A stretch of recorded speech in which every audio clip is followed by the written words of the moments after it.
અમદાવાદમાં ફતેવાડી વિસ્તારમાં ખેલાયો છે ખૂની ખેલ। પૂર્વ પતિએ પત્નીના વર્તમાન પતિની કરી હત્યા। છરીના ઘા ઝીંકીને આમિર શેખની હત્યા કરાઈ। આરોપી જાવેદ જાકર પઠાણે હત્યાને આપ્યો છે અંજામ। હત્યા પાછળના કારણને જાણવા માટે પોલીસ પણ તપાસ કરી રહી છે। તો આપને જણાવી દઈએ, પૂર્વ પતિએ વર્તમાન પતિની હત્યા કરી દીધી। છરીના ઘા ઝીંકીને મોતને ઘાટ ઉતારવામાં આવ્યો છે।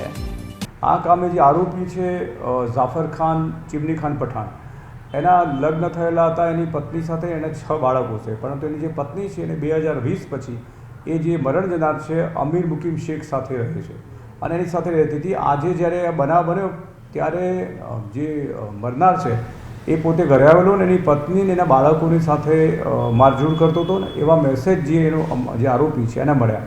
એટલે આરોપી એના ઘરે ગયેલો અને બંનેની વચ્ચે માથાકૂટ થતાં જે આરોપી છે એને છરી વડે અમીર મુકીમ શેખ ઉપર હુમલો કરતા એનું ઘટના સ્થળે મોત થયેલું છે।